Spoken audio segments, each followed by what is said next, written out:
the Arabian Racehorse Podcast with Debbie Burt and Stephen Molyneux.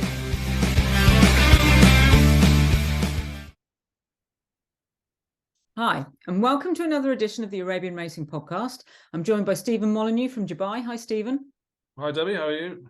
Yeah, very well. Bit overcast here, not quite so warm as last time. We've been having some very nice weather in the UK recently, and consequently quite a lot of quick ground.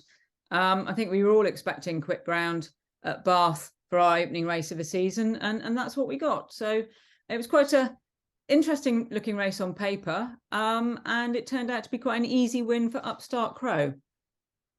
Yeah, it was in the end, wasn't it? He was obviously one of the few horses in the race with a bit of upside, given that he didn't have much experience. He'd obviously had the year off the track and had joined James Owen, but as a 6-year-old, he had very few miles on the clock. And yeah, as you say, in the end, it was an easy win. It was a race that probably fell apart to varying degrees for varying reasons, lack of fitness on some counts, the fact that they went pretty hard. Again, at that level, it tends to break the hearts, you'd say, of one or two, and the field soon became well strung out, and it was pretty evident from a long way out that James Owen would have the winner, and it was just a case of whether Upstart Crow would sort of knuckle down and go past his stablemate ARH Valentino, which he did with plenty in hand in the end.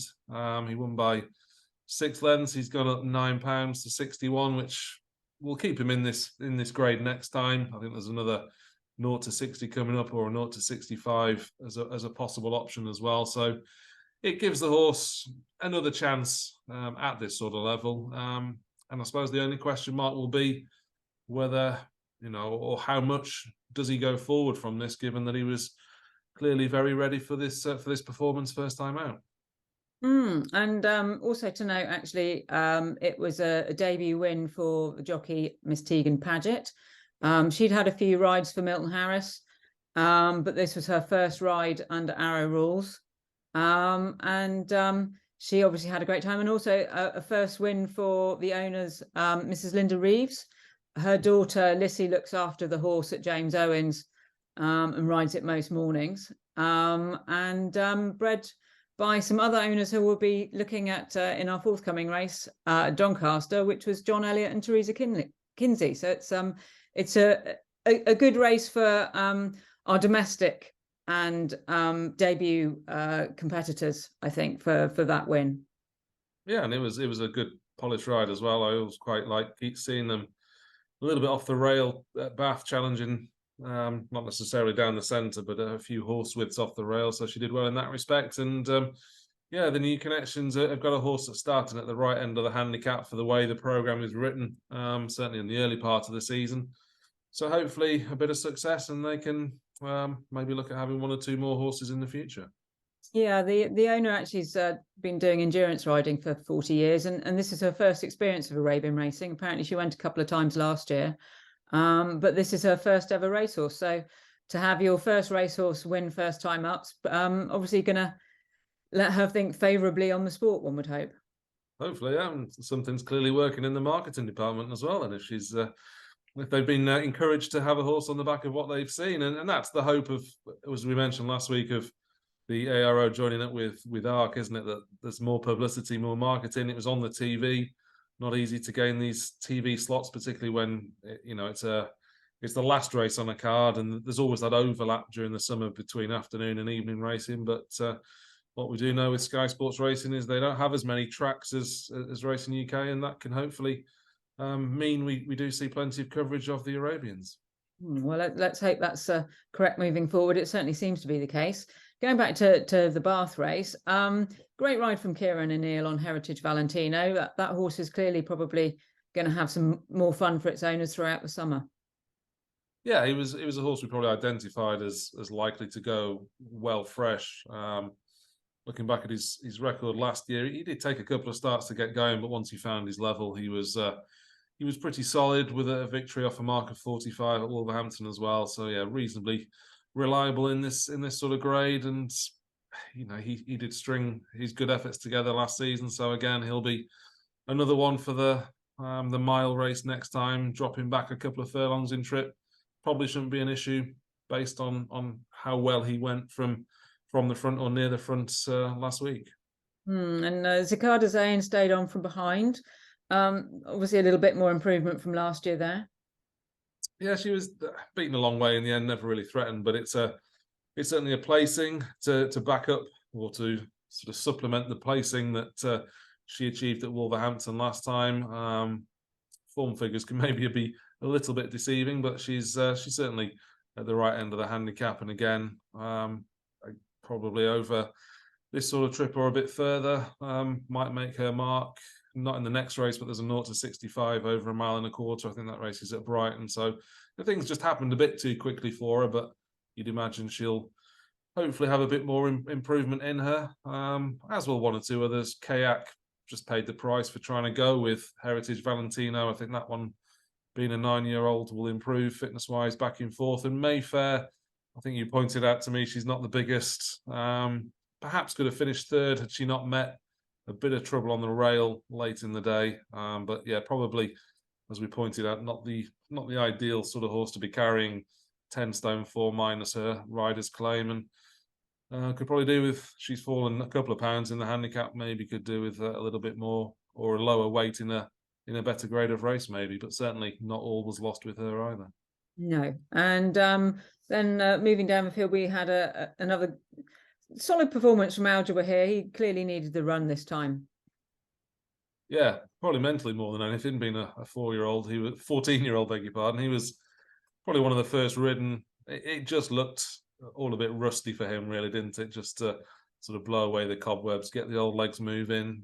Did pass a few in the end to finish 6th, so he'll be sharper for the run. I suppose the one disappointment was Aloof. Only beat one home in the end. Was one of the more fancied runners, but again, hailing from the same yard as Al Jawa here, may just have just been a bit rusty for that first run. Yeah, and I don't necessarily think that.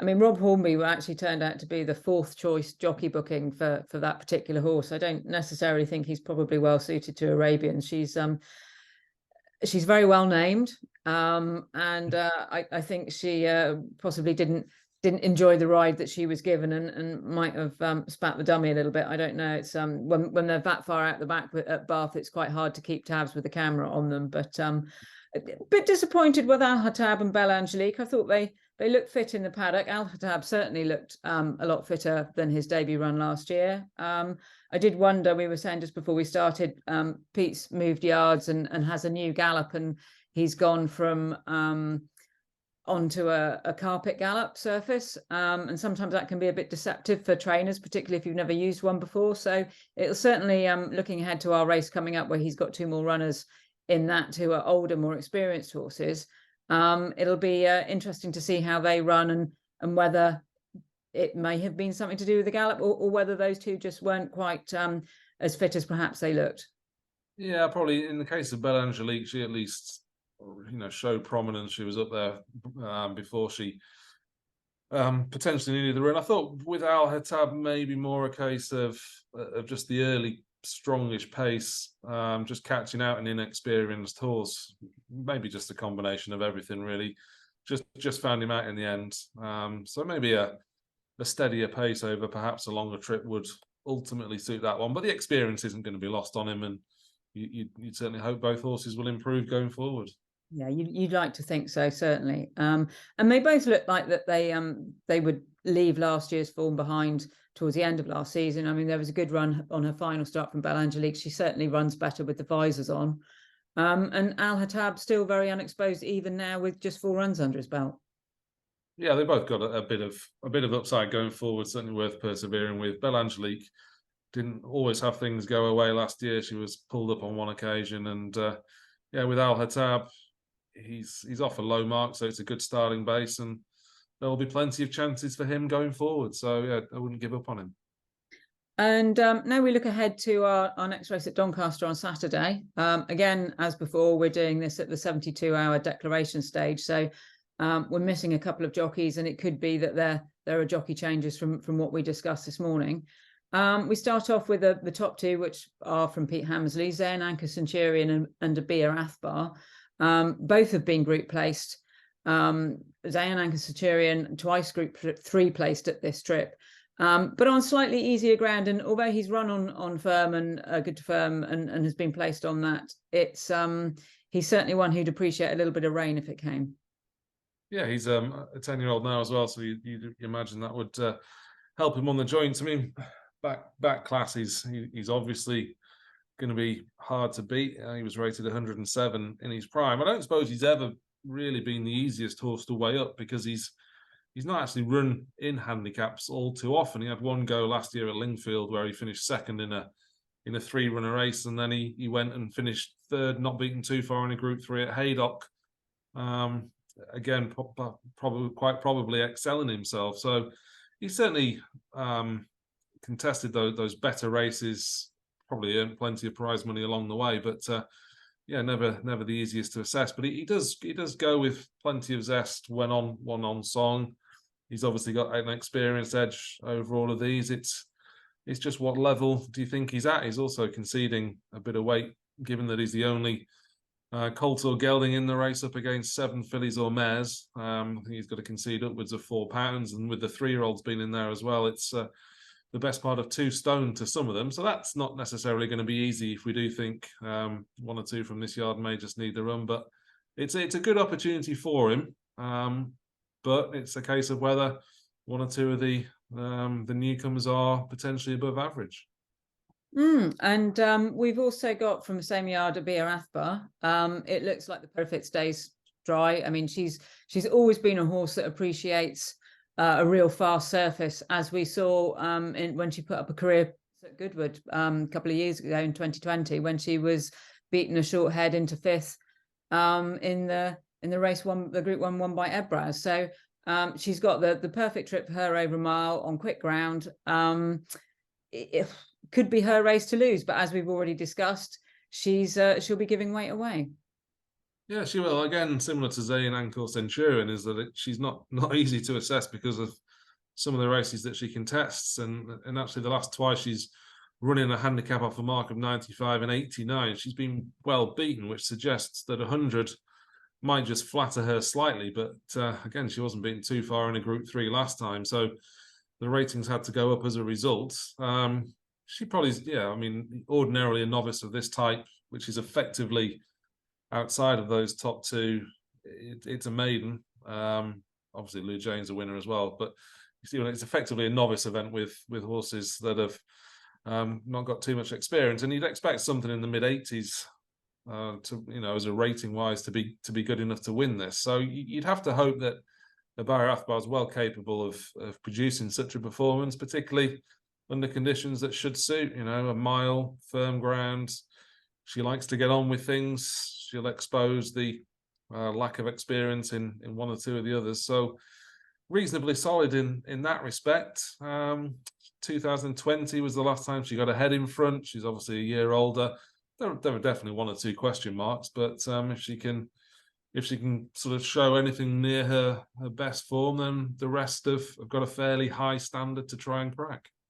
And certainly it'll be a good marker for you to whatever does beat her, if indeed she does get beaten, as to the abilities moving forward for the rest of the season. One horse in there that certainly caught my eye last year was Lujane.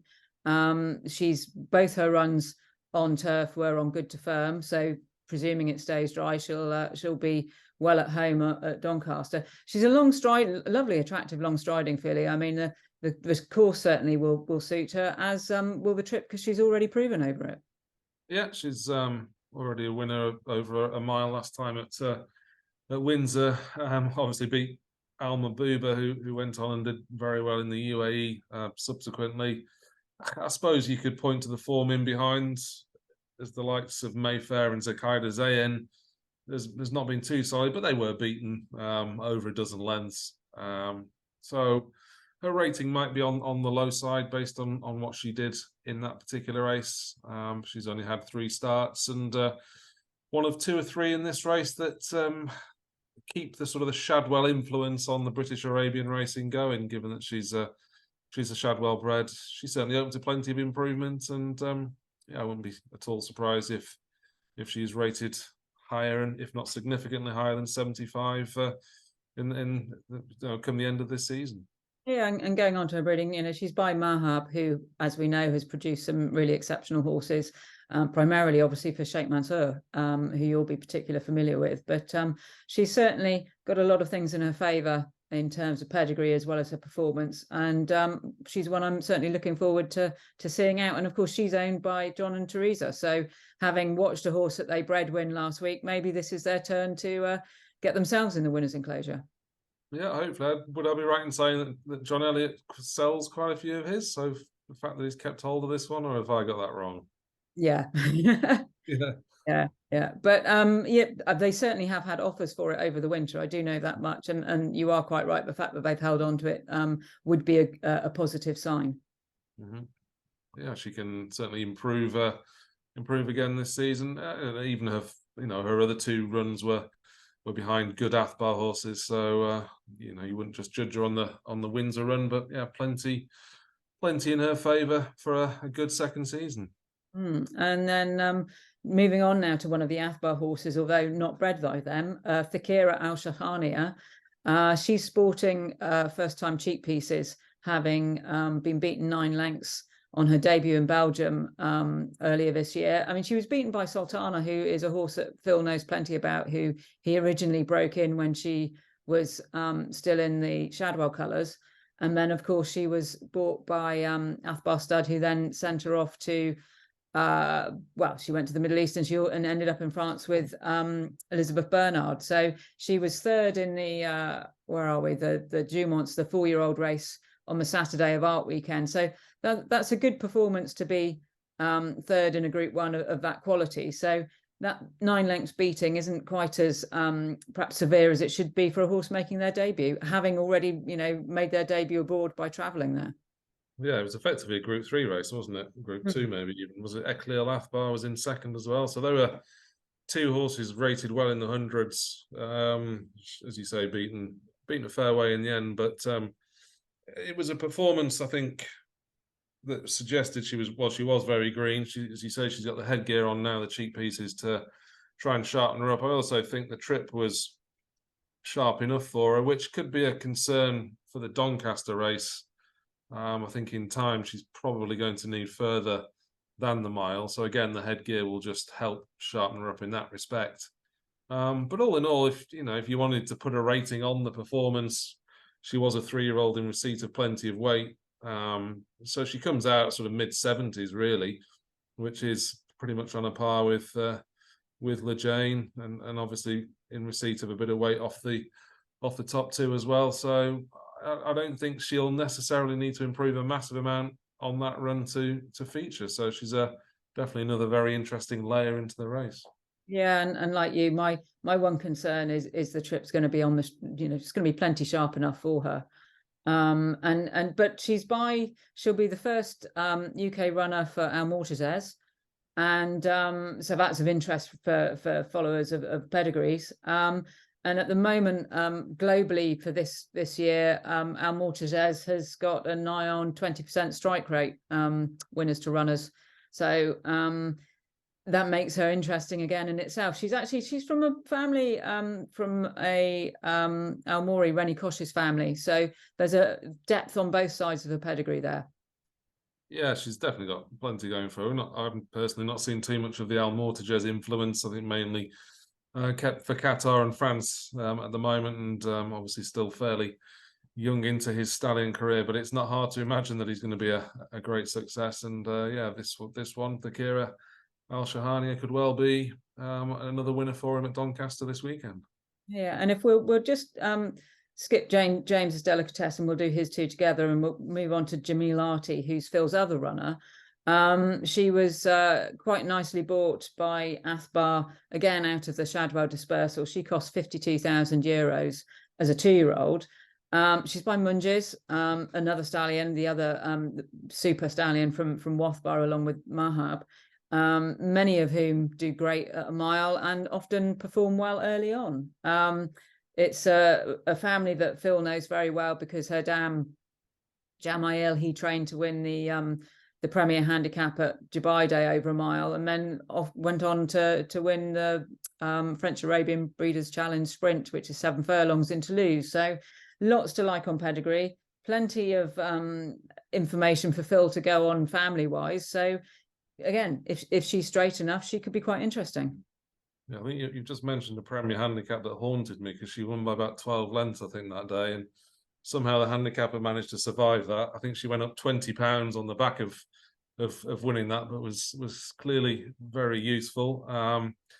The dam's actually related to a horse over here, AF Alajad, who is pretty useful for Ernst Ortel. And actually speaking to Carl Ortel, the stud manager at Arabian Farms, and Jamil's actually here in the UAE now with Khalid Khalifa Al Nabuda, who bought her out of Shadwell, France last year. So they'll be keeping an eye on the debut performance of Jamilati.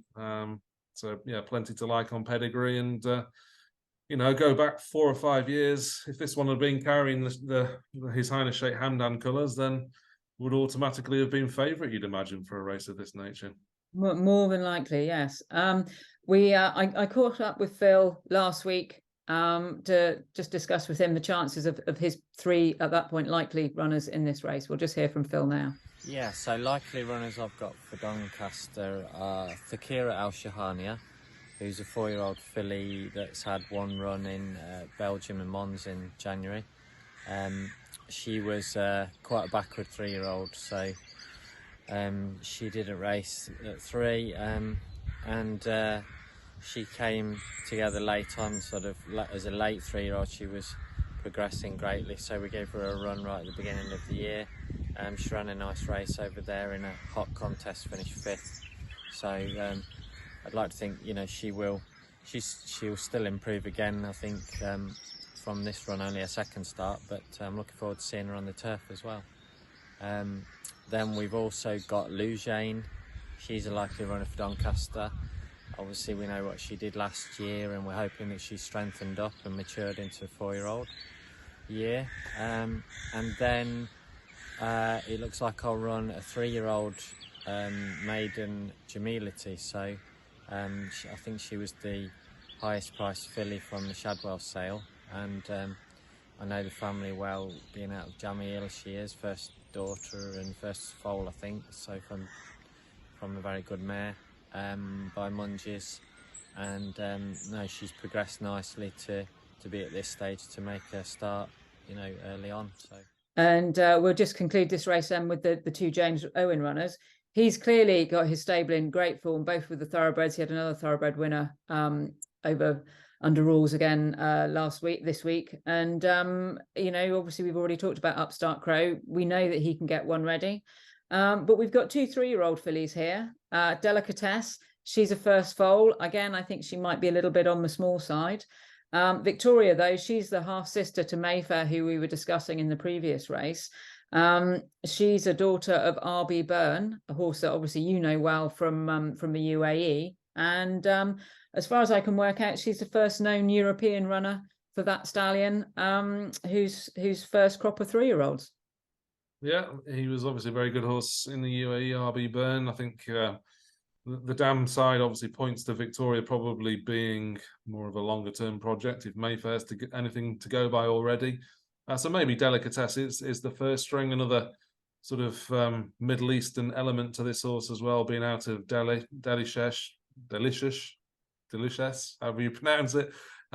She was here in the UAE at various points during her career. She actually had quite a nomadic career. She was in America, here, back to the UK, back to here, etc. So she was useful. She was rated 100 in her prime, came back to win a couple in the UAE, in the UK. So a decent pedigree on that one, but whether it's quite as exalted as the Phil Collington newcomer, I don't know. Yeah, I mean, Delicious, we were talking about there.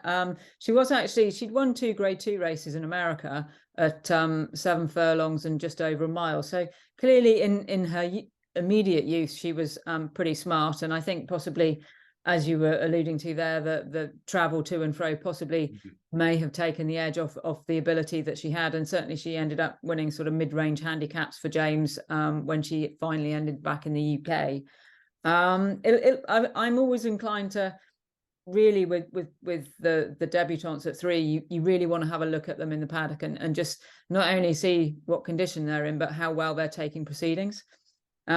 Victoria, I think, as far as I understand, is a bigger, stronger individual than her sister, and certainly knowing the stamp of RB Byrne, he was certainly a strong, well, a typical Burning Sand type horse, in fact, wasn't he? So it wouldn't surprise me if she turned out to be the better of the two out of that mare. But then the mare, as we just said, she won over a trip, and didn't really get much. I think she was like 0 to 55 handicapper. Yeah. So there are a few question marks there, but certainly given the stable form, you want to take an interest when they were going around the paddock to see what they look like.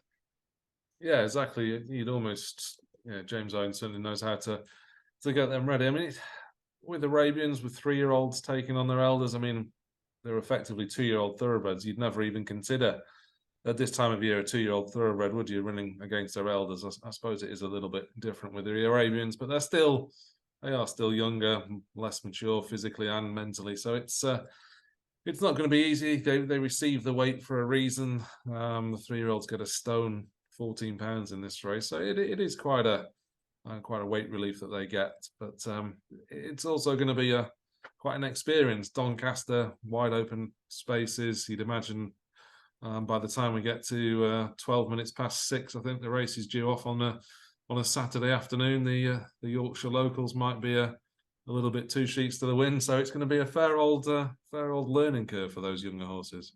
Yeah, but I suppose one should remember that, of course, both Phil and James train at Newmarket, and there's plenty of wide open spaces there. So you kind of hope that they would be able to take it in their stride. But that concludes our review and our preview for our forthcoming race. We'll be back at Bath next time. So we'll catch up with this Doncaster race and look ahead to our first race of the Sheikh Mansour Festival sponsored races on our next programme. So thanks, Stephen. No problem, Debbie. And we'll see you all again soon. Thank you. Bye-bye.